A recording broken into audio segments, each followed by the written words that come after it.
सुना मैंने राधे राधे बोलने से जल्दी से काम हो जाता है। बिल्कुल, ठाकुर जी की प्रसन्नता ही राधा रानी का नाम है ना। तो भक्त जब राधे राधे बुलाता है तो ठाकुर जी खूब प्रसन्न हो जाते हैं, बड़ी कृपा कर देते हैं।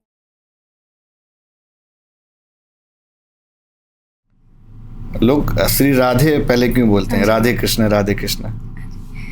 देखिए, जो राधा रानी है वो पूर्ण शक्ति है, और पूर्ण शक्ति किसी और की नहीं, हमारे श्री ठाकुर जी की ही पूर्ण शक्ति है।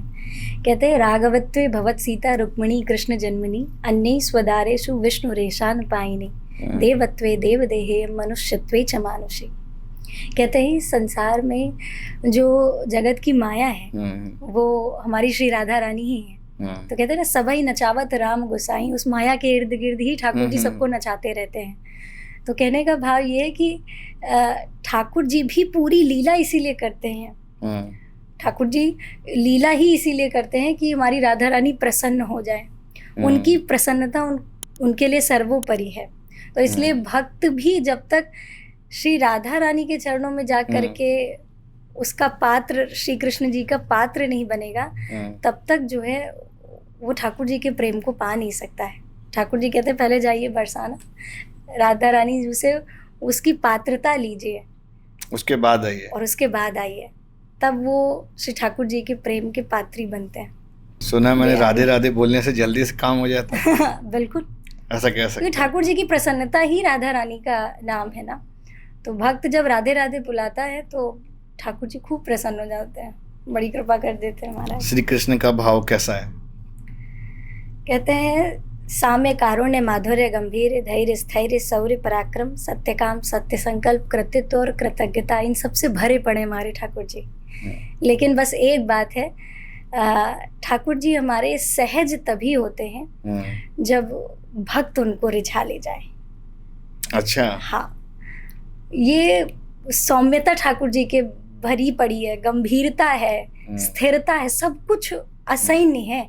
लेकिन बस एक चीज है, उनके भीतर जो प्रेम का प्रवाह प्रकट करती है वो केवल भक्त का सामर्थ्य, ये उनके गुण है। नटखट भी तो खूब है। जी बिल्कुल, इन सभी गुणों को जो भी व्याख्या की, इन सभी गुणों में ये सारे गुण आते हैं। अच्छा, भगवान और भक्त का रिश्ता कैसे बनता है, कब बनता है, कब भक्त को महसूस होता होगा कि हाँ मुझे अब ऊपर से सनलाइट मिल रही है?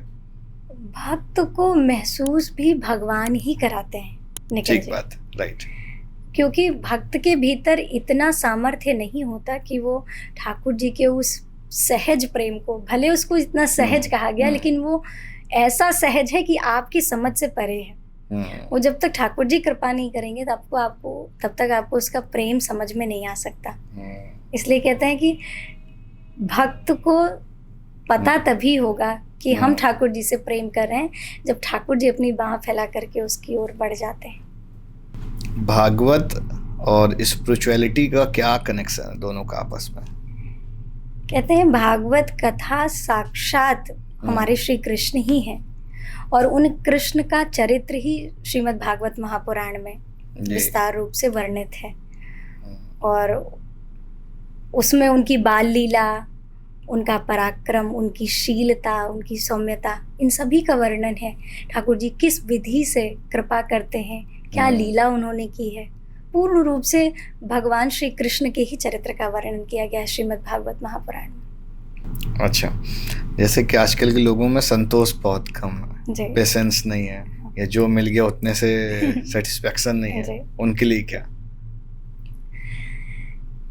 कि निखिल जी, संतोष आना भी बहुत बड़ी बात है। गोस्वामी तुलसीदास जी महाराज कहते हैं व्यक्ति के जीवन में धन आ जाए तो वो मुश्किल से कुछ दिन सुखी रह सकता है, खूब प्रसन्न रह सकता है, जीवन के कुछ साल।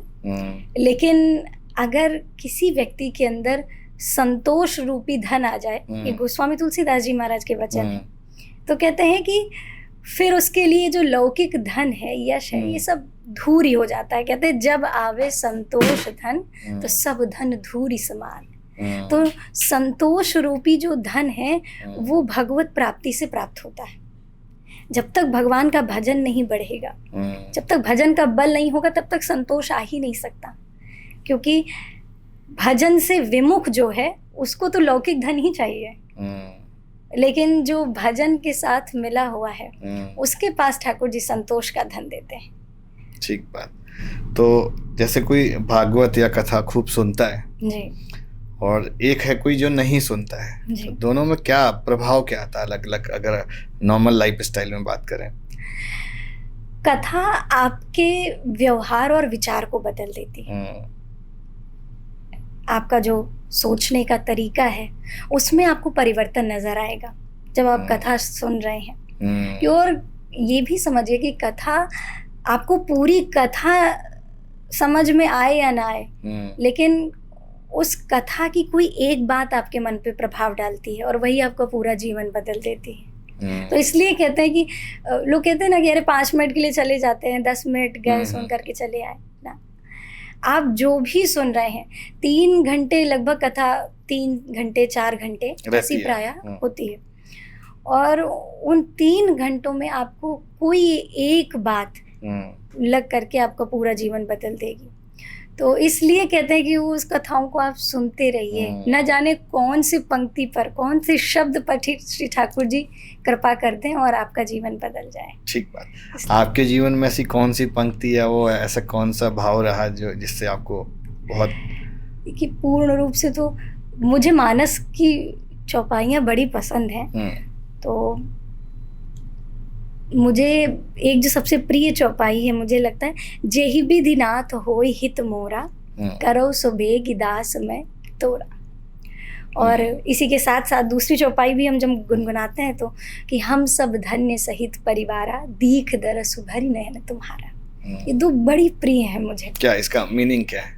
पहली चौपाई का भाव है कि हे नाथ, जिसमें मेरा हित हो आप मेरे लिए वही करो। जेहि विधिनाथ होय हित मोरा, करो सो बेग दास मैं तोरा। मैं आपका दास हूँ, तो मेरे लिए जो अच्छा हो आप वही करो। इस चौपाई को नारद जी महाराज ने जब विश्व मोहिनी से विवाह करने का उन्होंने स्वभाव बनाया भाव, तो उस समय उन्होंने भगवान श्रीमन नारायण से कहा है, भगवान विष्णु से। अच्छा, ये हाँ, तब की है। हाँ,